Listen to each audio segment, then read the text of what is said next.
Agora vamos falar sobre o tão esperado milênio. E este é um tema muito complexo.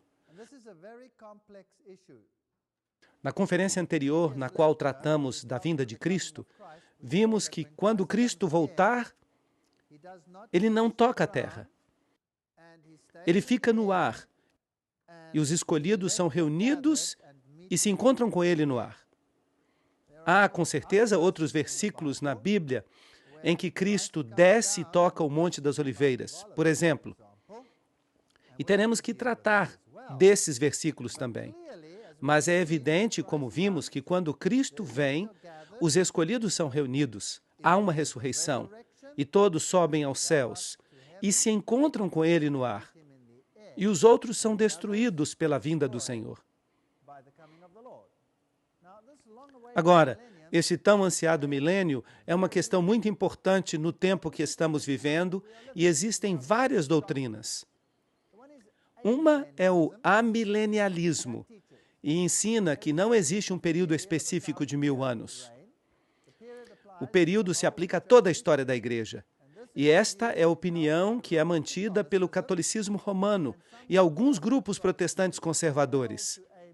Eles defendem o amilenialismo, isto é, que não existe um período de 1000 anos em que a Igreja reina. Mas também existe o pós-milenialismo. Esta opinião defende a ideia que o reino é uma realidade presente, porque Cristo reina em sua Igreja. Todas as nações se converterão a Cristo antes da vinda de Cristo. O período anterior à sua vinda será pacífico e o Evangelho se estenderá a todas as nações. Tanto a Confissão Luterana de Augsburg quanto a Confissão Puritana de Westminster subscrevem a este ponto de vista. Bem, a Bíblia não ensina isto em absoluto. A Bíblia não ensina que todos vão ficar em paz e que o Evangelho se estenderá a todas as nações. A Bíblia disse que quando disserem paz, paz, o que vem depois? Destruição repentina. Assim que nem o amilenialismo e nem o pós-milenialismo representam a opinião bíblica. Mas nós também temos o pré-milenialismo. E temos o pré-milenialismo dispensacionalista, que ensina um arrebatamento secreto antes da tribulação. E isso, nós já vimos, não é bíblico. O reino do milênio chega a seu cumprimento na nação judia. É isso que eles ensinam. Mas a nação judia, de acordo com a Bíblia, chegaria a seu fim depois das 70 semanas. E depois o evangelho seria pregado aos gentios. Um judeu pode se converter ao reino hoje em dia ao aceitar Jesus Cristo como seu salvador pessoal. Mas, em vez disso, eles ensinam que a nação judaica, o templo e o sistema de sacrifício serão restaurados na Palestina. Mas se você restaura o sistema de sacrifícios, o que você está fazendo? Você está dizendo que Jesus morreu por nada, porque o sistema de sacrifícios era um símbolo, um protótipo da morte de Cristo. Vão crucificar a Cristo de novo, com um novo sistema de sacrifício. Isso foi eliminado quando Cristo morreu. Esta é a razão pela qual a cortina se rompeu, de alto a baixo, mostrando que Deus terminou com o sistema de sacrifícios. Todas as advertências dadas à igreja em relação ao tempo da tribulação antes da vinda de Cristo agora são aplicáveis somente aos gentios, como, por exemplo, Mateus 24, Lucas 21 e todos os ensinos com relação ao reino. Mas isso não faz sentido. Em vez disso, o reino é a bendita esperança daqueles que estão aguardando o regresso do Senhor. E ainda temos o pré-milenialismo histórico. Os remidos de todas as eras estão na terra durante o milênio. A igreja é Israel de Deus, composta por todos os povos de Deus. O período do milênio constitui os primeiros 1000 anos do reino de Deus na terra. Será que isto é bíblico? Não. Porque a Bíblia diz claramente, quando o Senhor voltar, o que vai acontecer com as pessoas? Eles vão morrer. E quantas pessoas viu Jeremias? Não havia nenhum homem, ninguém. De maneira que esses são os principais ensinos no mundo. E nenhum deles é bíblico. Nenhum deles, nenhum. Mas como será o fim do mundo?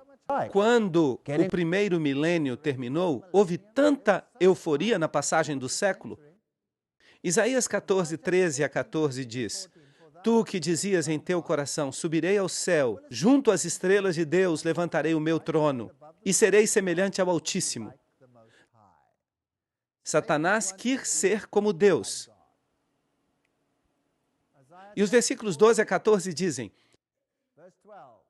Como caíste do céu, ó Lúcifer, filho da manhã, cortado foste da terra, tu que debilitavas as nações, tu que dizias em teu coração, subirei ao céu, junto às estrelas de Deus levantarei o meu trono, e no monte do testemunho me sentarei, no lado do norte, sobre as alturas das nuvens subirei, e serei semelhante ao Altíssimo. Ali, por 5 vezes, se menciona que ele quer ser como Deus, que ele quer se sentar no norte, onde fica o trono de Deus. E isso não é de estranhar, já que Satanás mesmo se disfarça de anjo de luz. Pratiquem o domínio próprio e fiquem alerta. Seu inimigo, o diabo, ronda como um leão rugindo, buscando a quem devorar. 1 Pedro 5:8. Portanto, alegrai-vos céus e vós que neles habitais. Ai dos moradores da terra e do mar, porque o diabo desceu a vós com grande ira, sabendo que pouco tempo lhe resta. Assim que, onde está o diabo? Aqui. E suas nações? Aqui embaixo. Ele está no controle aqui embaixo. Mas Deus tem a última palavra. Ainda assim, permite que ele faça a sua experiência com o pecado. E o dragão lhe deu o seu poder e o seu trono, e grande autoridade, Apocalipse 13:2.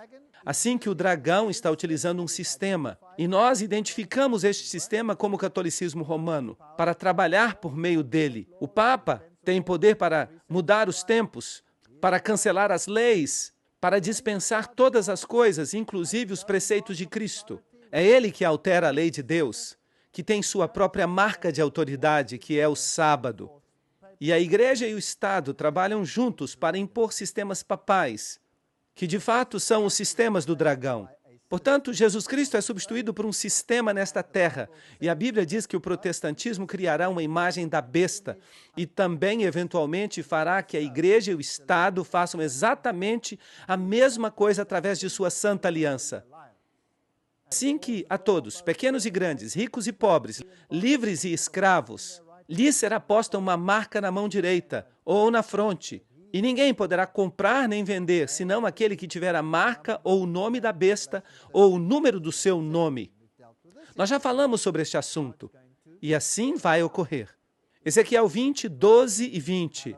E observem os meus sábados como dias que me são consagrados, como sinal entre vocês e eu, para que reconheçam que eu sou o Senhor seu Deus. Ouçam-me, os que conhecem a justiça, povo em cujo coração está a minha lei. Não temam afronta de homem. Não desmaiem por seus ultrajes. Nada mudou. O que ocorreu antes, ocorrerá também no fim.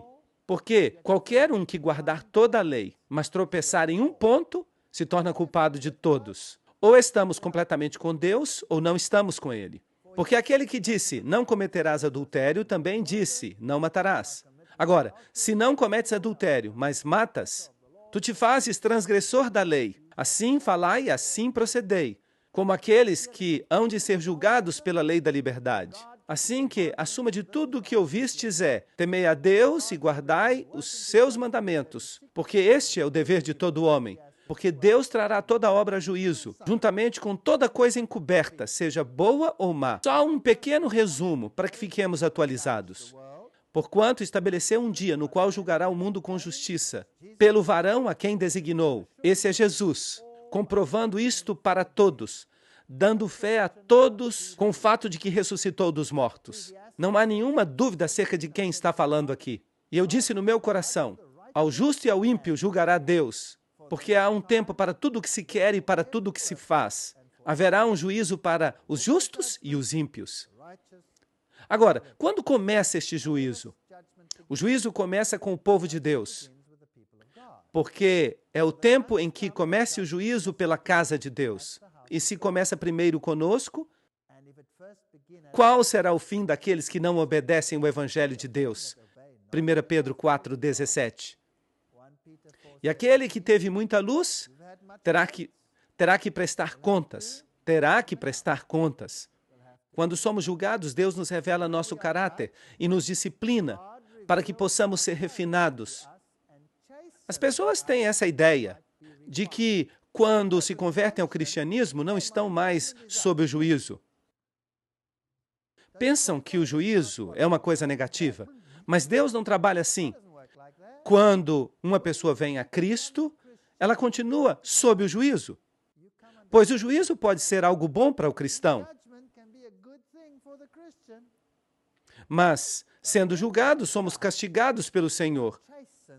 Mas se está em Cristo, Ele começa a discipliná-lo, para que não sejamos condenados com o mundo. 1 Coríntios 11:32. Isso não é uma coisa boa? De maneira que, quando uma pessoa se converte ao cristianismo, essa pessoa aceita Jesus Cristo, mas esta pessoa deve estar disposta a mudar. E o que ocorre se uma pessoa não está disposta a mudar? Sem a santificação, não veremos a Deus. Hebreus 12:14. Mas alguém pode dizer, quero ser cristão, aceito a Jesus Cristo. Sou cristão. Mas e depois? Agora o Senhor lhe diz, muda. Mas se a pessoa diz, não, eu já estou salvo, não tenho que mudar. Será que vai ser salvo ou não? Não. Quando uma pessoa entra nesse juízo, Deus lhe mostra o seu caráter. E essa pessoa tem que mudar pela graça de Deus. E como já expliquei antes, Ele usa também aqueles que amamos. E usa aqueles que estão na igreja para nos ajudar a mudar. A mensagem dos 3 anjos sai ao mundo. A primeira mensagem do anjo, lembram-se? O Evangelho eterno, a hora do juízo chegou. A segunda mensagem do anjo, Babilônia caiu. E o terceiro anjo, a marca da besta. Esta é a advertência, a última advertência à terra. E depois disso, o que acontecerá? Apocalipse 18, 1 a 4. Nós já lemos isso. Babilônia caiu, se converteu em guarida dos demônios imundos. A igreja já não prega mais o que deve pregar. E todos se envolvem com ela, os reis, os mercadores. E por isso terão que enfrentar as consequências. Apocalipse 16, 13 a 14 fala dos espíritos imundos, como rãs que saem ao mundo e reúnem a todos para a poderosa batalha. Esses espíritos de demônios fazem sinais e vão aos reis da terra em todo o mundo para reuni-los para a batalha do grande dia do Deus Todo-Poderoso. E nós vimos que nós vamos precisar de paciência e que vamos ter que nos apegar à obediência a Deus e à fé em Jesus. E logo sai o decreto. O que é injusto, continua injusto. E o que é imundo, continua imundo. Apocalipse 22, 11. Fecha a porta da graça. E será um tempo de angústia, qual nunca houve desde que há pessoas até agora. Assim que esta é a sequência. Percebem como tudo vai acontecer? A última mensagem sai, não aceitem a marca da besta que lhes será imposta, as pessoas vão ser obrigadas a observar o domingo papal e as leis papais, e quem não estiver de acordo com isso, se essa pessoa observa as leis bíblicas, será igual ao que o faraó fez. Um decreto. Não se pode descansar, não haverá sábado. E qual vai ser a resposta de Deus? As pragas. E haverá um tempo de angústia qual nunca houve antes. E vi outro sinal nos céus, grande e admirável. 7 anjos que tinham as 7ª últimas pragas. Assim que chega a retribuição, porque nela se consuma a ira de Deus. Apocalipse 15, 1. Agora, a primeira praga atinge a terra. A segunda atinge o mar. A terceira atinge as fontes e os rios. E a quarta, o sol. E a terra é queimada. O mar e as fontes viram sangue. E nós vimos os paralelos quando estudamos as trombetas do Apocalipse. Lembram-se disso? Mas, contudo, as trombetas atingiam somente 1/3. Mas esta agora é a retribuição final, uma série de pragas que atingirá a terra e que vai manter esses adversários de Deus muito ocupados e com um grande problema. A 5ª praga atinge o trono da besta. O próprio catolicismo vai vir abaixo com a condenação de uma praga. A 6ª praga atinge o Eufrates. O Eufrates era o rio que alimentava a Babilônia. Agora, se em profecia as águas são povos e nações e multidões, as multidões que alimentavam Babilônia secarão. Babilônia vai ser exposta. E logo vem um terremoto e Saraiva é derramada no ar. O sétimo anjo derramou a sua taça no ar. E saiu uma grande voz do templo, do céu, do trono, dizendo: está feito. Apocalipse 16, 17. Assim que depois das pragas, então vem a destruição final na última praga. Mas durante essas pragas, não te sobrevirá mal, nem praga tocará a tua morada. Salmo 91, 10. E diz Isaías, no capítulo 26, 20 a 21. Anda, povo meu, entra em teus aposentos, fecha as tuas portas, esconde-te por um pouco, por um momento, até que passe a indignação. Portanto, Deus fará possível que seu povo tenha um escape dessas coisas terríveis. Porque eis que o Senhor sai do seu lugar para castigar o morador da terra por sua maldade contra ele. E a terra revelará o sangue derramado sobre ela, e não encobrirá mais a seus mortos. Haverá uma ressurreição. Assim que antes da vinda do Senhor, o povo de Deus está protegido das pragas, escondido. Deus protege o seu povo. Esta é uma promessa maravilhosa. O seu pão será dado e suas águas serão certas. Isaías 33, 16.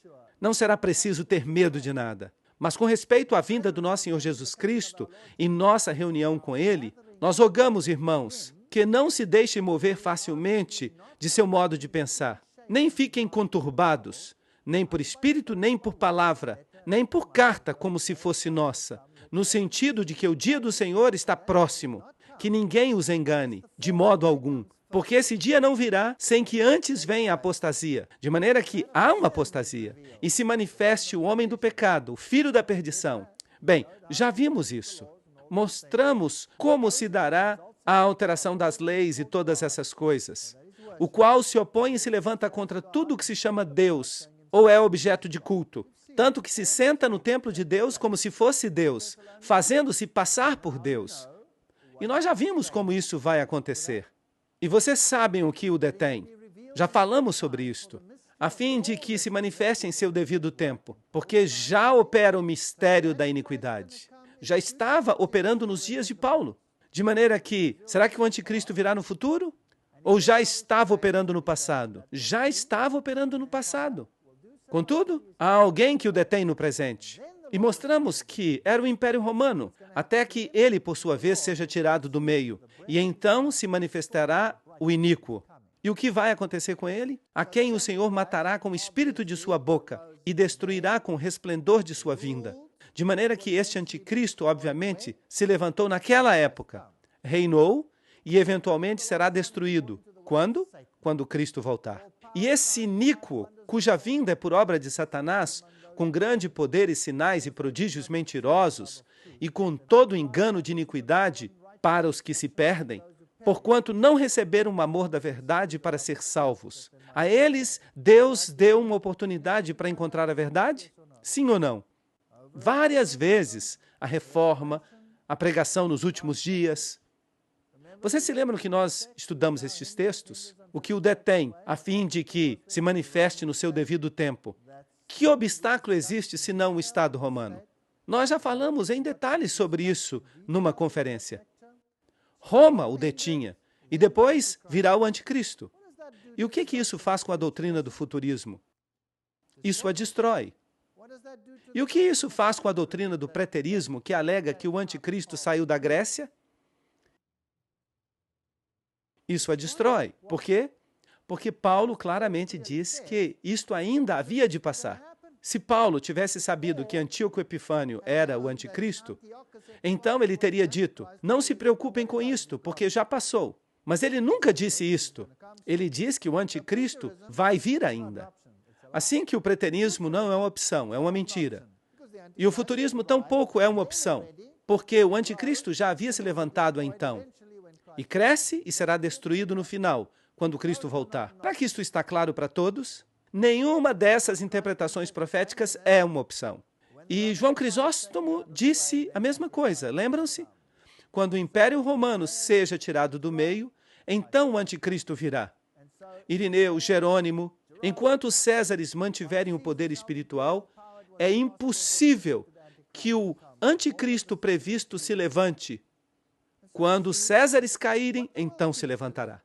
E assim vemos que o mundo ensina não é bíblico.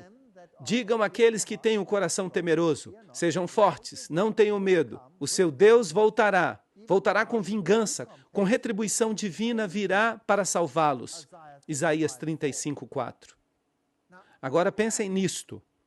Se Jerusalém vai ser reconstruída aqui na terra, e se supõe que os gentios vão restaurar tudo, por que então não se diz que o seu Deus virá com recompensa e restaurar a ti como a nação que governa?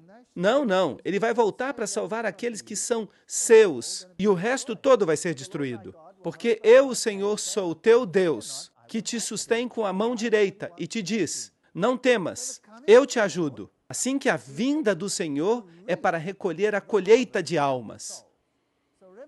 O tema central do Apocalipse, eis que vem com as nuvens e todo olho verá, se refere à volta de Cristo. E vimos que será uma vinda visível. Porque assim como o relâmpago que sai do Oriente e vai até o Ocidente, assim será a vinda do Filho do Homem, Mateus 24:27. Porque o Filho do Homem há de vir na glória do seu Pai com os seus anjos, e então recompensará cada pessoa segundo o que haja feito, Mateus 16:27. E não vos maravilheis disso, porque virá a hora quando todos os que estão nos sepulcros ouvirão a sua voz. E os que fizeram o bem sairão para a ressurreição da vida, mas os que fizeram o mal para a ressurreição da condenação. João 5:28-29. Duas ressurreições separadas por 1000 anos. Estamos fazendo um rápido resumo aqui. Há uma ressurreição da vida e uma ressurreição da condenação. Este é o ensino bíblico. A ressurreição da vida, vamos recapitular. Porque o Senhor mesmo, com sua voz de comando, com a voz de arcanjo e com a trombeta de Deus, descerá do céu e os mortos em Cristo ressuscitarão primeiro. 1 Tessalonicenses 4:16. Esta é a primeira ressurreição. Aguardando a bendita esperança e a manifestação gloriosa de nosso grande Deus e Salvador Jesus Cristo. Tito 2:13. Ele nos salva. Os olhos dos cegos serão abertos, os ouvidos dos surdos se abrirão. Há uma transformação total. Então o coxo saltará como servo e cantará a língua do mudo. Porque o Senhor mesmo, com voz de comando, com voz de arcanjo e com trombeta de Deus, descerá dos céus, e os mortos em Cristo ressuscitarão primeiro. Nós seremos transformados, porque o que é corruptível tem que se revestir do que é incorruptível, e o mortal de imortalidade. Isso vai acontecer na vinda de Cristo. Logo, aqueles que estamos vivos, os que ficamos, seremos arrebatados junto com eles nas nuvens, para nos encontrar com o Senhor nos ares. 1 Tessalonicenses 4:17. E já falamos disso em toda uma conferência, com detalhes, mas não tínhamos respondido a todas as perguntas. Agora vamos respondê-las. O que mais tem que ocorrer? De maneira que na segunda vinda, a segunda vinda de Cristo, em sua vinda de glória, os justos vão para o céu. É isto que diz a Bíblia? Lembram-se do que ocorre com os ímpios? Porque o grande dia da sua ira chegou. E quem poderá subsistir? Eles se esconderão nas covas e entre as rochas das montanhas. E dirão, caiam sobre nós. A ira do Cordeiro chegou. E o Senhor quebrantará os reis nesse dia. E encherá esses lugares de cadáveres. É isso que diz a Bíblia. Salmo 110, 5-6. Agora, aqui está a resposta do Senhor às frases egoístas que lemos anteriormente sobre Satanás. Naquele dia exterminarei a tua cavalaria e destruirei os teus carros de guerra. Exterminarei as cidades de teu país e derrubarei as tuas fortalezas. Porei fim a tuas feitiçarias e não terás mais adivinhos. Acabarei com os teus ídolos e com os teus monumentos sagrados. Nunca mais voltarás a prostrar-te diante das obras das tuas mãos. Arrancarei as tuas imagens de Aserá e reduzirei a escombros as tuas cidades. Com ira e com furor, eu me vingarei das nações que não me obedeceram. Miqueias 5:10-15. Na tradução inglesa, a palavra eu é mencionada 8 vezes. 8 é o número de Cristo. E isso é incrível. Pequenos paralelismos na Bíblia. De maneira que Cristo vem para pôr fim ao reino de Satanás nesta terra. Será que isto é bíblico? Muito bem. Assim que os ímpios vivos morrem na vinda de Cristo. E o que vai acontecer com este planeta? E o que vai acontecer com Satanás? Esta é uma boa pergunta.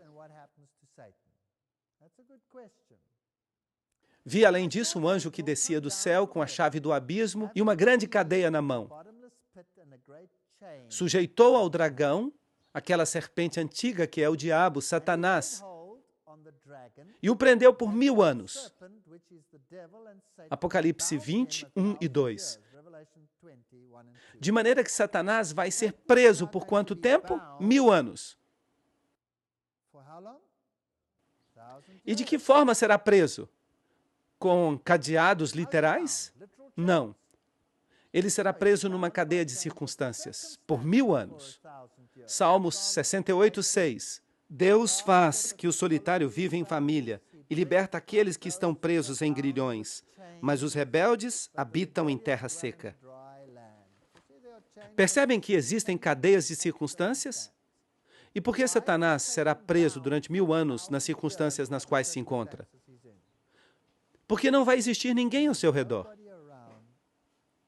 Não vai haver ninguém para que ele possa enganar. Ele não vai ter nada o que fazer, mas vai estar confinado a este planeta. Ele vai permanecer aqui 1000 anos sem nada neste planeta. Vai descansar dos seus trabalhos durante 1000 anos. E este é o milênio, 1000 anos.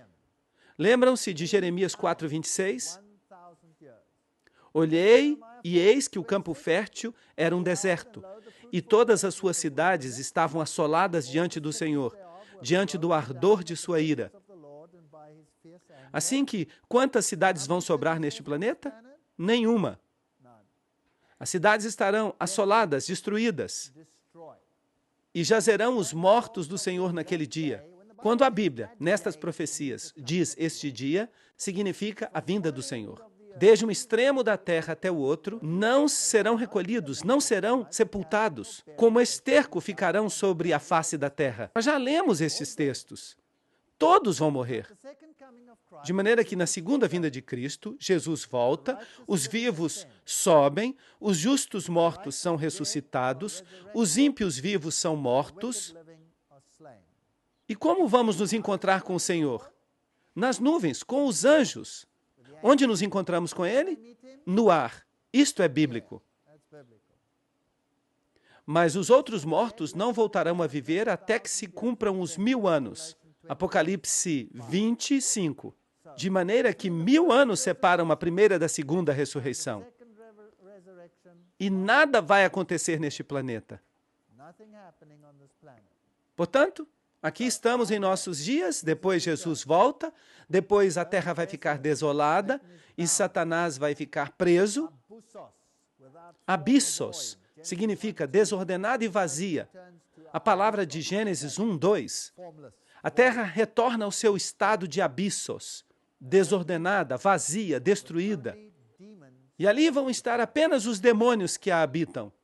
A terra fica então numa condição desgarrada, obscura, o abismo no qual Satanás será forçado a permanecer durante 1000 anos. E ele vai ver a todos esses cadáveres espalhados, mas ele não tem poder para ressuscitá-los. E o que vai acontecer com os justos durante o milênio? Vamos ler acerca disso em Apocalipse 26.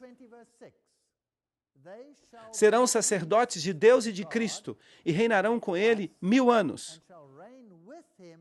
Onde isso vai acontecer?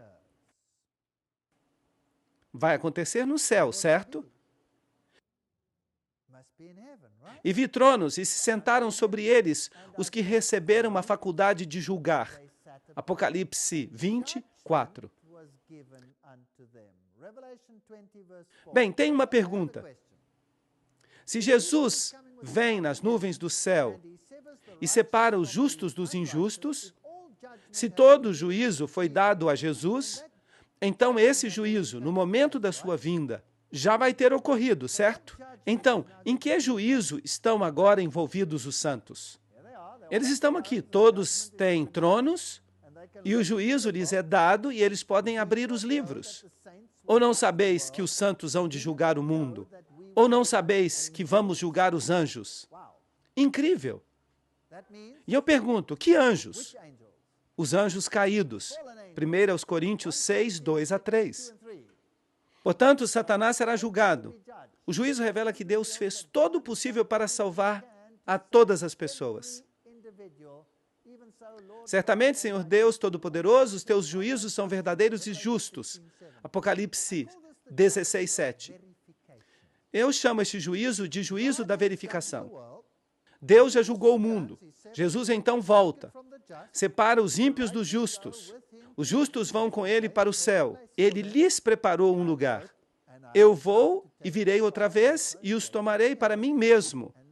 Ele os leva para o céu. E agora eles têm uma oportunidade de ver se Deus foi justo. E podem revisar os livros e verificar o caso de todos os indivíduos que já viveram. E entender a catástrofe do pecado desde o seu princípio até o fim. E, por exemplo, se uma pessoa tem uma pergunta, onde está fulano de tal? Era uma pessoa tão boa? Ou, por que esta pessoa está aqui? O que ele está fazendo aqui? Então teremos a oportunidade de procurar nos livros. E o que revelarão os livros? Que Deus foi justo e equitativo em todas as suas ações. E poderemos ver todo o processo do pecado. Cada indivíduo. Incrível, imagine isso. 6.000 anos de história. Isso vai ser algo significativo, vai ser um longo processo. E enquanto estivermos aqui, poderemos crescer no conhecimento e na sabedoria e ser totalmente transformados no transcurso do período de 1.000 anos, naquilo que Deus havia previsto que fôssemos. Seremos instantaneamente mudados na sua vinda. Mas imaginem o que aprenderemos no céu. Quantas perguntas teremos? Um número incrível de perguntas. E Deus as responderá pessoalmente. E nós poderemos comprovar tudo isso. E vamos dizer, certamente, Senhor Deus Todo-Poderoso, teus juízos são verdadeiros e justos. Ele é justo, mas ainda assim é triste. E se você não encontrar ali uma pessoa que você realmente amava? De maneira que durante o milênio os justos estão no céu. A terra está desolada. Satanás está preso. E o juízo de verificação ocorre no céu. O juízo que Jesus executou agora é dado aos santos para que o verifiquem. Revisem. Vejam se o meu juízo foi justo. Isto é uma coisa muito amorosa. Eu gosto disso. Agora, lembram-se que a Bíblia fala de 4 vindas de Cristo? Como bebê, nós já falamos sobre ela. Até o ancião de dias, essa foi a vinda celestial. Depois, em glória, esta é a sua segunda vinda, quando vai acontecer a ressurreição dos justos. E logo, sua última vinda será para restaurar a terra e estabelecer o reino. Ainda não há um reino aqui na terra. Os remidos estão lá em cima, nos céus, e estão reinando. Mas os outros mortos não voltarão a viver até que se cumpram os 1.000 anos. Apocalipse 25. Quem é o único que é a ressurreição e vida? Cristo. Então, quem é que os vai ressuscitar? Cristo vai ressuscitá-los, obviamente. Isso significa que ele vai ter que voltar a esta terra para ressuscitá-los, certo? Bem, vamos dar uma olhada nisso.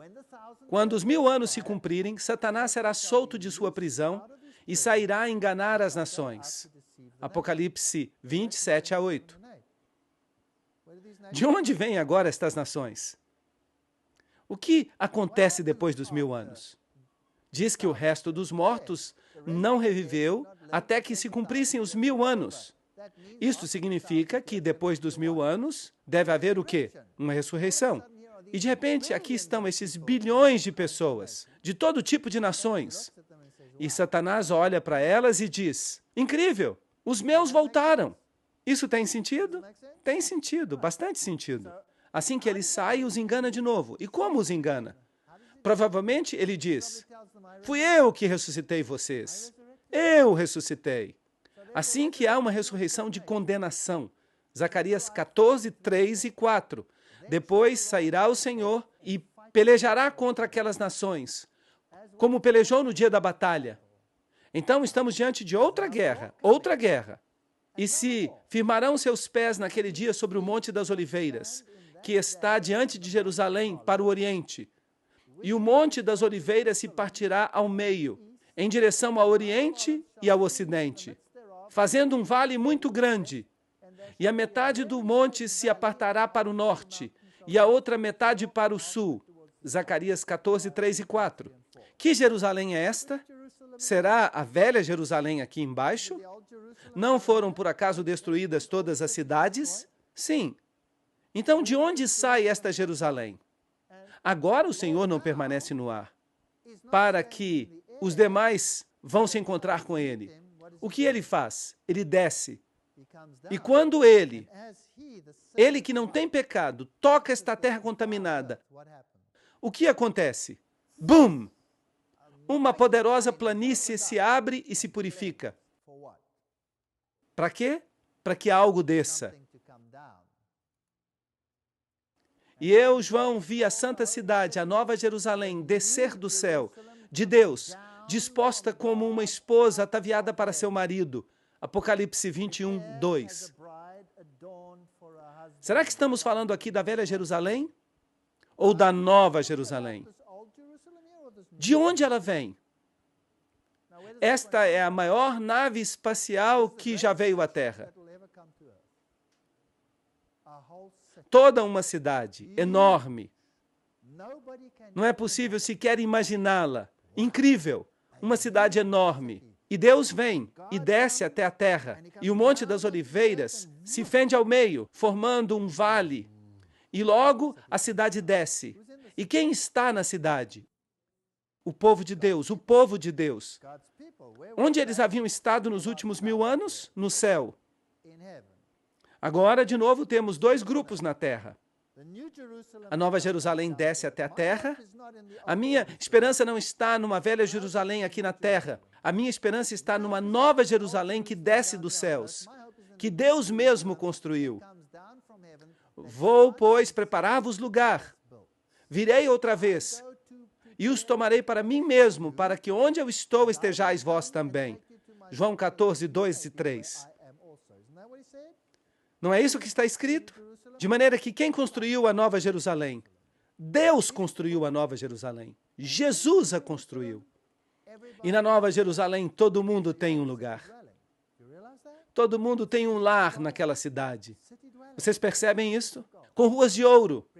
Uma casa na cidade com ruas de ouro. Enfeitada como uma esposa ataviada para seu marido. Isto é algo incrível. Toda uma cidade descendo com ruas de ouro. Então, enquanto Satanás estava preso, desce a cidade santa.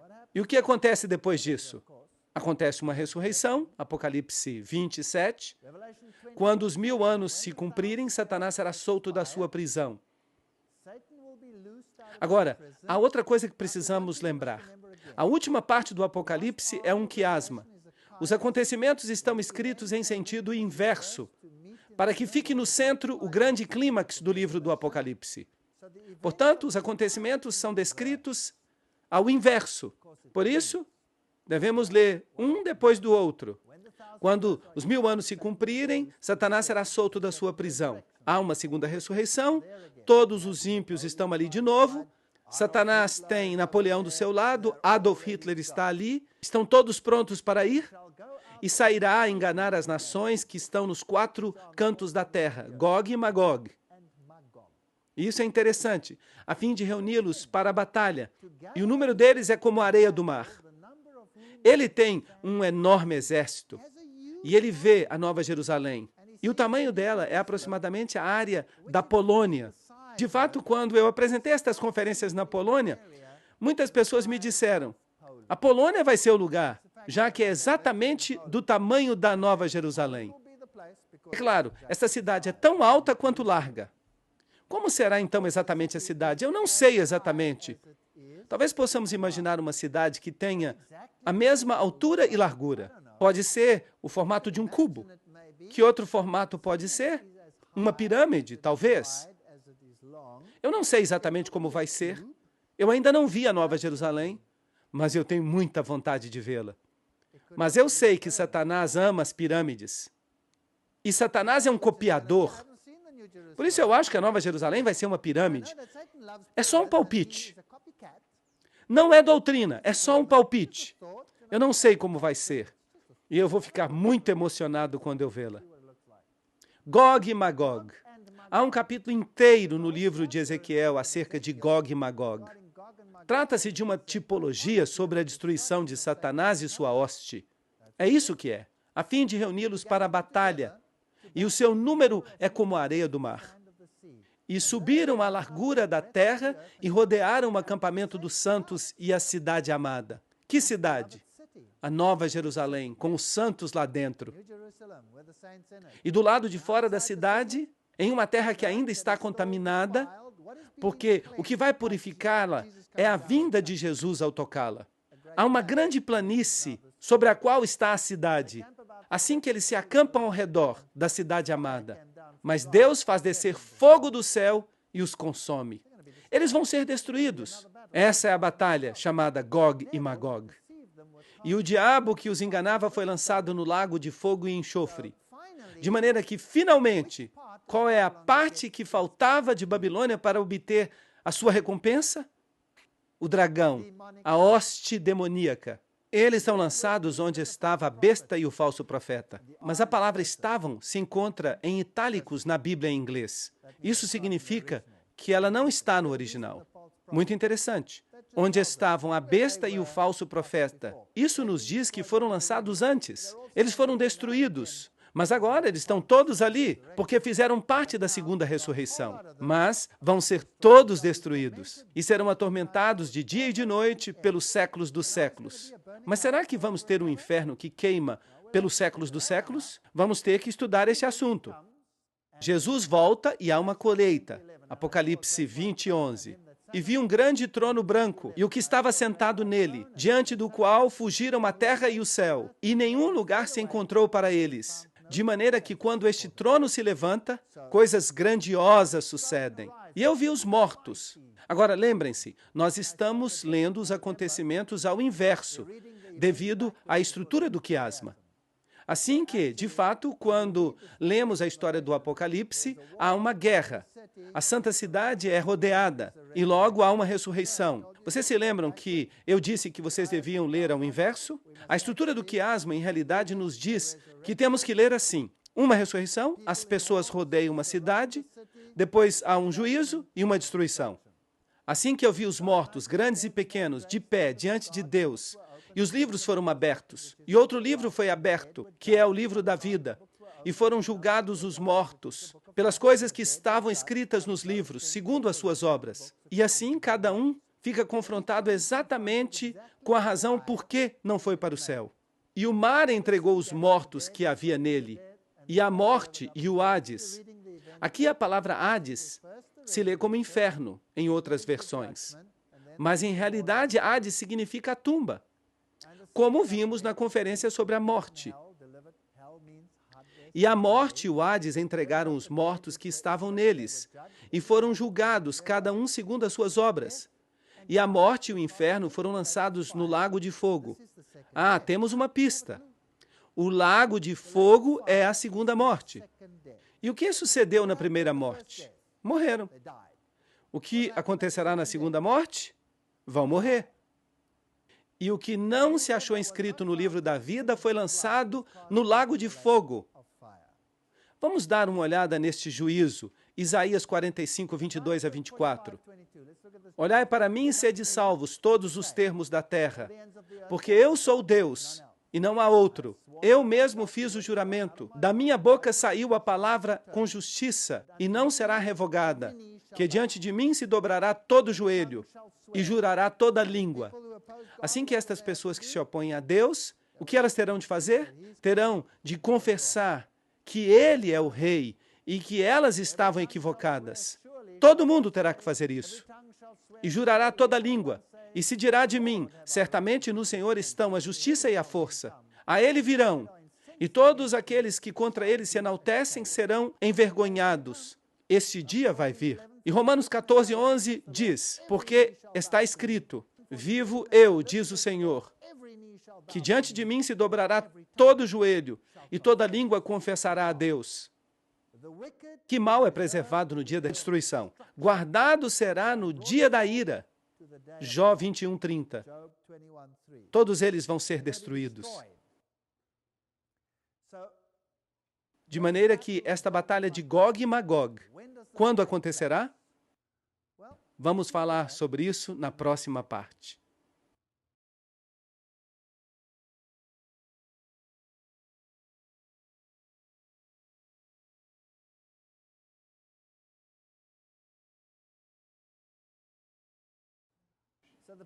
Portanto, a batalha de Gog e Magog é uma batalha completamente diferente da batalha do Armagedon. Há duas batalhas. Quando vai ocorrer o Armagedon? Na segunda vinda de Cristo. Gog e Magog ocorre, depois do milênio. Gog e Magog, a multidão dos ímpios de todos os tempos ressuscitados para o juízo. E subiram sobre a largura da terra e rodearam o acampamento dos santos e a cidade amada. Apocalipse 29. Assim que os ímpios são julgados, são ressuscitados e julgados. E Satanás vê a hoste que tem em torno de si, e com isso ele se anima e diz: vamos conquistar a cidade celestial, vamos. E o que sucede então? E de Deus desceu fogo do céu e os consumiu. Apocalipse 29. São destruídos pelo fogo. E quanto tempo dura o fogo? O fogo que baixa do céu, Salmo 37, 20. E os inimigos do Senhor serão consumidos. Serão dissipados como fumo. E fogo os consumirá. Salmo 21, 9. Há uma perfeita harmonia na Bíblia. Você pode verificar isso. Esta é a segunda morte, Apocalipse 20, 14. Mas por que Deus faz isto? Bem, em primeiro lugar, terão que dar conta do que fizeram com suas vidas. Em segundo lugar, terão que reconhecer que Deus amou aos que estão na cidade. Porque com frequência eles os haviam perseguido. Eles os queimaram, eles os apedrejaram, eles fizeram inquisições, eles os massacraram implacavelmente. Então eles terão que reconhecer que Deus os amou. E há uma coisa a mais. O que se passou com a pessoa que alguém pensava que deveria ter sido salva? O juízo revela que esta pessoa não deveria ter sido salva. Mas talvez alguém diga, se apenas eles pudessem ter visto, quem sabe não teriam sido tão contrários a Deus. Mas quando são ressuscitados, todos verão a mesma animosidade e ódio, tanto neste rosto quanto em todos os outros. E as pessoas se darão conta de uma vez por todas. Incrível! Deus sabe o que está fazendo. E irão eles para o castigo eterno e os justos para a vida eterna. Mateus 25, 46. Agora nós temos que falar da doutrina do castigo eterno. Será que Deus vai queimar essas pessoas para sempre? Então, como podemos explicar a palavra consumidos? O que significa na mentalidade hebraica o castigo eterno? Vejamos Apocalipse 14, 11. E a fumaça de seu tormento sobe pelos séculos dos séculos, e não tem repouso, nem de dia nem de noite, aqueles que adoram a besta e a sua imagem, nem ninguém que receba a marca do seu nome. O que significa isto? Para todo sempre. Ou, em outra versão, pelos séculos dos séculos. Vamos dar uma olhada no paralelismo. Salmo 92, 7. Os ímpios brotam como a erva e florescem todos os que operam iniquidade, para ser destruídos para sempre.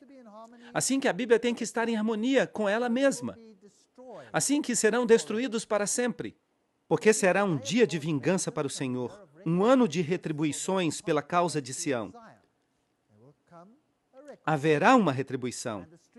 Os ribeiros de Edom se transformarão em piche, e o seu pó em enxofre, e sua terra se tornará em piche ardente.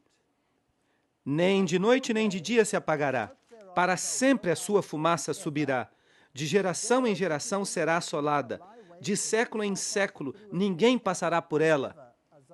Isaías 34, 8 a 10. Será que há aqui uma contradição? Bem, vamos a Judas 7. Como Sodoma e Gomorra e as cidades vizinhas, as quais, da mesma maneira que aquelas, fornicaram e seguiram os vícios contra a natureza, foram postas, por exemplo, sofrendo o castigo do fogo eterno. Mas eu pergunto, por acaso estão Sodoma e Gomorra ainda se queimando? Não. Então, o que aconteceu foi que o fogo ardeu até que Sodoma e Gomorra fizessem o quê? Desaparecessem. E as consequências duram por quanto tempo? Duram eternamente. Vamos a 2 Pedro 2,6. E sim condenou para a destruição as cidades de Sodoma e Gomorra, reduzindo-as a cinzas, e pondo-as, por exemplo, daqueles que haviam de viver impiamente. De maneira que temos aqui um protótipo. Quando estas cidades foram queimadas, as consequências foram eternas. Bem, talvez isso não seja suficiente para a maioria das pessoas. Então falemos deste fogo inextinguível. Jeremias pode nos dar uma pista. Jeremias 17, 27. Mas se não me ouvirdes para santificar o dia de sábado, e para não trazer carga, nem colocá-la nas portas de Jerusalém no dia de sábado, eu acenderei um fogo em suas portas, e consumirei os palácios de Jerusalém, e não se apagará. Aqui temos um fogo inextinguível. Esse fogo será aceso e não se apagará. Aqui temos uma tipologia de um fogo inextinguível. Vamos a Jeremias 52, 12 e 13. E no mês quinto, aos 10 dias do mês, que era o ano 19 do reinado de Nabucodonosor, rei de Babilônia, veio a Jerusalém Nabuzaradã, capitão da guarda, que ficava diante do rei de Babilônia, e queimou a casa do Senhor. Vejam que o templo foi queimado, e a casa do rei, e todas as casas de Jerusalém, e as destruiu com fogo, todo edifício grande. E assim que este fogo inextinguível foi posto em ação. 2 Crônicas 36, 19 a 21, toma esta analogia e diz: e queimaram a casa de Deus. Simplesmente estão explicando o que ocorreu. E romperam o muro de Jerusalém, e consumiram a fogo todos os seus palácios, e destruíram todos os seus objetos mais desejáveis.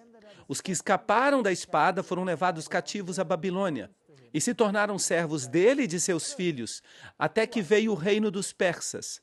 Para quê? Para que se cumprisse a palavra do Senhor pela boca de Jeremias. Assim que, em outras palavras, quando Jeremias disse que vai se queimar com fogo inextinguível, aqui se diz que cumpriu quando queimaram a casa de Deus. Certo ou não? Será que esse fogo continua ardendo? Não. Mas e as consequências disso? Vão durar quanto tempo? Eternamente. Até que a terra haja gozado de seu repouso. Porque todo o tempo de seu isolamento repousou. Até que os 70 anos se cumprissem. Portanto, Malaquias 4:1. Porque eis que vem o dia ardente como um forno, fogo inextinguível, e todos os soberbos, e todos os que fazem maldade serão como estopa. Aquele dia que virá os abrasará. Assim disse o Senhor dos Exércitos, e não deixará nem raiz nem ramo. Malaquias 4:1. Pisareis os ímpios, porque se farão cinza debaixo das plantas de vossos pés naquele dia que prepararei, diz o Senhor dos Exércitos. Será então que existe um inferno eterno neste planeta? Sim ou não? Não. Será que isso estaria de acordo com o caráter de Deus? Não. Então, imagine isto. Quando eu era católico romano, e me disseram que minha mãe ia se queimar no inferno para sempre, porque ela não era católica, isso apagou qualquer simpatia que eu tinha para com Deus. E agora eu vejo que haverá um fogo, sim, inextinguível, até que haja completado o quê? A sua queima. Mas as consequências serão por quanto tempo? Para todo sempre. E serão como cinzas debaixo dos teus pés. E haverá lágrimas, sim. Eu não creio que as lágrimas terminem até que tudo seja restaurado. O Senhor sabe livrar da tentação aos piedosos e reservar os injustos para ser castigados no dia do juízo. 2 Pedro 2:9. Será que eu seria feliz se, digamos, minha mãe não fosse salva? Eu creio que Deus vai julgá-la pela luz que ela recebeu e tenho uma esperança de vê-la no reino de Deus. Mas digamos que ela não seja salva e digamos que eu seja salvo. Será que eu poderia ser feliz se eu a visse queimando no inferno para todo sempre? E será que Deus seria justo queimando alguém por todo sempre? Só porque uma pessoa teve uma vida de 80 anos de apostasia? Sim ou não? Não, essa é uma doutrina horrível. Seria uma vergonha para o caráter de Deus. É uma doutrina católica, é uma doutrina pagã, não é uma doutrina bíblica. E as pessoas leem na Bíblia, sim, porque distorcem o texto, porque não tomam os paralelismos que estão na Bíblia, e por isso serão castigados, 2 Pedro 2,9. E o que vai ocorrer com Satanás? Ó, querubim protetor, eu tirei fogo do meio de ti, o qual te consumiu e te transformou em cinzas sobre a terra. Ezequiel 28, 16 e 18. O que acontece então com o diabo e seus anjos? Vão ser destruídos. Por quanto tempo? Para sempre. Portanto, o problema do pecado será resolvido de uma vez por todas. O pecado vai desaparecer. E ouvi uma grande voz do céu que dizia: Eis o tabernáculo de Deus com os homens. Ele habitará com eles, e eles serão o seu povo. E Deus mesmo estará com eles, como seu Deus, e verão o seu rosto. Apocalipse 21:3 e 22:4. Deus vai estabelecer um reino aqui, nesta terra. Mas tudo o que aconteceu até agora é que a cidade santa desceu.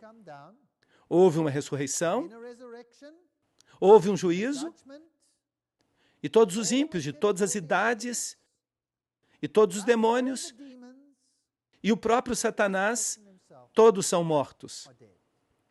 Satanás vai morrer a morte eterna, e todos os ímpios com ele. E então Deus vai dar um passo para fora, e as pessoas vão segui-lo e caminharão sobre as cinzas dos mortos. A terra será queimada e será renovada. Vi um novo céu e uma nova terra, porque o primeiro céu e a primeira terra passaram. Apocalipse 21:1. Isso não é totalmente diferente da ideia de uma Jerusalém e de um milênio de paz? Essa doutrina não faz nenhum sentido. Portanto, teremos um novo céu e uma nova terra, porque o primeiro céu e a primeira terra passaram. Apocalipse 21:1. E nós esperamos, segundo as suas promessas, novos céus e nova terra. Não uma terra velha, retocada. Não, uma terra nova, na qual habita a justiça, 2 Pedro 3,13. Então, depois do milênio, Deus vai recriar os céus e a terra. Bem, os céus são a atmosfera, que está muito contaminada, necessitando de uma limpeza. No final do milênio, a cidade santa desce, Satanás a ataca, os ímpios são destruídos, a terra é renovada. Esta é a doutrina bíblica. Vi um novo céu e uma nova terra, porque o primeiro céu e a primeira terra passaram, e o mar já não existe mais. O mar separou as pessoas. O mar é salgado. E há uma grande quantidade de geologia nisso, sobre a qual eu não vou falar agora. Mas haverá água, lagos gigantes, tão grandes quanto os oceanos, provavelmente. Eu não sei exatamente como é que isso vai acontecer, mas vai ser fantástico. E vai ser água doce. E o mar será 10 bilhões de vezes melhor do que o que temos hoje. E o leopardo se deitará com o cabrito, e não lhe fará mal nem dano em todo o meu santo monte. Isaías 11, 6 e 9. E o leão vai comer o quê? Palha com o boi. Isso é incrível. E o urso e a vaca apacentarão juntos. É surpreendente. Se observarmos a dieta original dos animais no mundo, veremos que as plantas da terra foram criadas para eles como alimento. Mas depois que o pecado e a morte entraram, o reino animal mudou. E alguns deles passaram a ser carnívoros. Outros continuaram herbívoros. Alguns começaram a se alimentar de carne. Foram muitos os eventos que se sucederam. Há outra conferência na qual vou falar sobre a restauração de uma perspectiva científica. Vai ser muito interessante o que vai acontecer. Mas não haverá mais morte. E as crianças poderão ir e acariciar um leão e brincar com eles. Não trabalharão em vão, não darão à luz para maldição, porque fazem parte da linhagem dos benditos do Senhor, e seus descendentes com eles. Isaías 65, 23. E onde ficará o reino? Aqui, nesta terra, depois do milênio. Os ímpios não mais existirão. Não haverá mais animais que matam. Nada disso vai voltar a acontecer. Porque eis que eu criarei novos céus e nova terra. E não haverá memória do primeiro, nem mais virá o pensamento. Isaías 65, 17. Vai haver uma mudança total neste planeta. E escutem isto. Edificarão casas e morarão nelas. Plantarão vinhas e comerão o fruto delas. Não edificarão para que outro habite, nem plantarão para que outros comam. Os meus escolhidos desfrutarão da obra de suas mãos. Isaías 65, 21 a 22. Por quanto tempo? Para sempre. Bem, se vocês me permitem fazer um resumo, vocês vão ter uma casa na cidade da Nova Jerusalém. E quem a construiu? Deus. Deus vai construir uma casa. Jesus vai construir uma casa para você, incrível. E você também vai ter uma casa de campo. E quem vai construí-la? Você pode construí-la. Do jeito que você quiser. Você pode ir com o melhor arquiteto do universo e pode dizer, o que você sugere? E você pode construí-la exatamente como você deseja. E o que mais você vai fazer lá? O que você vai plantar? Você vai plantar árvores frutíferas. E o que você vai fazer? Você vai comer dos frutos. Bem, eu mudei muito de casa nos últimos anos. E em toda casa que eu moro, eu planto estas árvores frutíferas. Bum! E logo, antes que eu possa comer os frutos, o que acontece? Eu mudo de casa. E eu detesto fazer mudança. E quando eu passo diante dessas casas onde eu costumava viver, e eu vejo estas árvores lindas, eu fico triste porque eu não posso nem pegar um desses frutos sem ser ladrão. Não é verdade? Que situação patética. Mas aqui eu vou ter uma casa de campo. Plantarei minhas próprias coisas e eu vou poder comê-las. E vamos nos lembrar como era o sistema israelita. Era incrível. O que acontece se eu saio para passear neste planeta? Se eu estou passando pela sua casa ou pela sua terra, sua propriedade, será que eu vou poder comer? Claro que sim. Qual era a lei bíblica? Qual era a tipologia da lei naquele velho planeta? Quando passava pela terra de outra pessoa, podia comer o que quisesse. Mas o que não podia fazer? Não podia fazer uma colheita, é claro. Haverá cercas na nova terra? Não, sem cercas. Eu vou poder passar por sua terra sem que você fique louco, porque você vai me amar e eu o amarei. E eu posso ver uma fruta ali e posso decidir qual delas eu quero. Esta aqui está absolutamente perfeita e aquela também está absolutamente perfeita, de modo que qual dessas frutas absolutamente perfeitas eu quero comer? E eu pegaria uma fruta e a comeria. E nós vamos conviver com todos esses animais. Animais que antes nem sequer conhecíamos, pois tantos animais ficaram extintos. Imaginam isto? E vamos dar um passeio e entrar na selva, e vamos ver todas essas criaturas, vamos subir nos elefantes, que são enormes, e talvez haja ainda animais maiores. E vamos viajar e vamos ver todas estas coisas.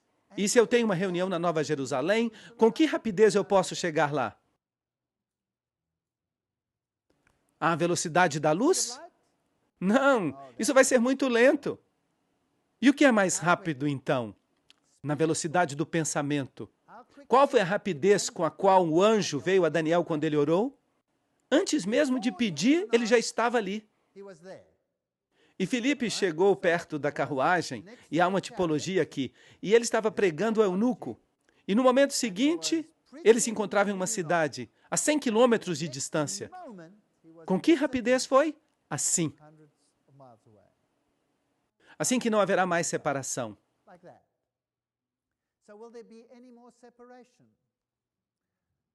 E você vai falar com a sua família, eu vou até Andrômeda hoje,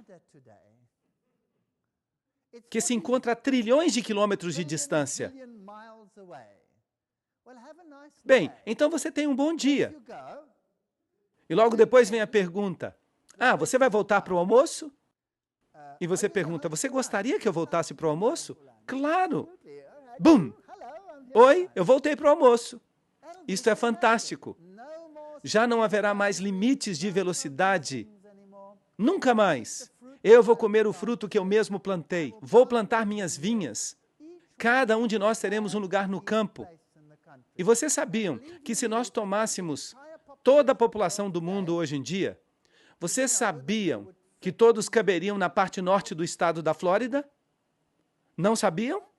Toda a população mundial de hoje caberia nessa pequena região. De maneira que, em realidade, não estamos superpovoados. O que acontece é que a Terra está em um total desastre. Mas imagine se toda a Terra for restaurada. Será que teríamos todos espaço suficiente? Ainda que fizemos um cálculo desde o princípio, desde todas as épocas, haverá espaço suficiente. E a Nova Jerusalém, a propósito, se calcularmos a quantidade de espaço nela, haverá espaço suficiente para caber a todos os que viveram. Assim que, em realidade, Deus não quer que ninguém se perca. Ele não vai fazer uma Nova Jerusalém pequena, pensando somente naqueles que vão estar ali. A Nova Jerusalém será suficientemente grande para todos os que viveram. Infelizmente, os anjos vão acabar tendo que ocupar um pouco desse espaço. É muito triste, porque isso depende da nossa escolha. Mas esse novo mundo será algo especial. Não há morte, não há dor, nada. Será fantástico. Não se afligirão, não farão mal em todo o meu santo monte, disse o Senhor, Isaías 65, 25. Sabem outra coisa? A Bíblia diz que os redimidos são os que seguem o Cordeiro onde quer que ele vá. Não diz isso? Bem, será que Deus está preso ao chão ou será que ele se move? Ele se move. Ele tem um vasto universo. E qual é o tamanho que vocês imaginam que o universo tem? Ele tem trilhões de mundos, tudo sob o controle de Deus. Mundos que não caíram. E como Rei do Universo, para onde ele vai? A todas as partes. E quem vai poder ir com ele? Nós. Nós representamos o Altíssimo e vamos contar para todo mundo, todos os seres que foram criados, o que Cristo fez por nós. Vamos contar de seu caráter formoso, dizendo-lhes sobre todas as coisas maravilhosas que Jesus fez em nossas vidas. Vamos falar sobre como era ser pecador e estar perdido e ser redimido. E o pecado nunca mais vai existir novamente, garantido. E os redimidos se tornarão uma fortaleza contra o pecado, por todo sempre. Não haverá lágrimas nem destruição, nunca mais no reino de Deus, nunca mais. E eu lhes digo que virão muitos do Oriente e do Ocidente e se sentarão no reino dos céus. Mateus 8:11. Esta é uma doutrina linda. E será que de mês em mês e de sábado a sábado virá toda a carne a adorar diante de mim, diz o Senhor. Isaías 66, 23. Eu pensei que os festivais da Lua Nova haviam terminado. Eles não eram parte da lei cerimonial? Por que vamos nos reunir a cada Lua Nova? Será que há um novo festival da Lua Nova? E em que outro dia nós nos reuniremos? A cada sábado. De maneira que uma vez por semana vamos à Cidade Santa. E não ficaremos sem hospedagem ali, porque cada um de nós terá sua própria casa. Vamos adorar o Senhor. Agora, o que ocorre no festival mensal? Eu não tenho certeza sobre o que vai acontecer no festival mensal, mas eu posso adivinhar. Está escrito que há uma árvore da vida na cidade santa. E qual é a frequência de seus frutos? Uma vez por mês. Uma vez por mês. E tem quantos tipos diferentes de fruto? 12. De maneira que até poderemos escolher. Se você não quer este, pode escolher aquele. Individualidade, liberdade de escolha. Eu gosto disso. E as folhas são para a saúde das nações, Apocalipse 22, 2. Para que isso? Talvez haja uma substância nas folhas que assegura o perfeito funcionamento do DNA para sempre. Talvez seja um restaurador de DNA. Eu não sei o que nós vamos fazer com as folhas. Talvez façamos chá com elas. Talvez um chá melhor do que o chocolate. Eu não sei, mas evidentemente as folhas são comestíveis e deliciosas. E além disso, o fruto é muito saboroso. E é uma árvore enorme. A Bíblia a descreve como de pé, dos dois lados do rio, que está no Éden, porque o Éden foi incorporado à Nova Jerusalém. Inacreditável. De maneira que uma vez por mês nos reunimos em uma festa para celebrar a eternidade ao pé da árvore da vida. E uma vez por semana nos reunimos para cantar louvores ao nosso Rei Celestial. Eu não vejo a hora de estar no céu. Não vejo a hora de chegar à Nova Jerusalém. Não vejo a hora de chegar o reino de Deus. E espero que todos vocês sejam parte desse reino também.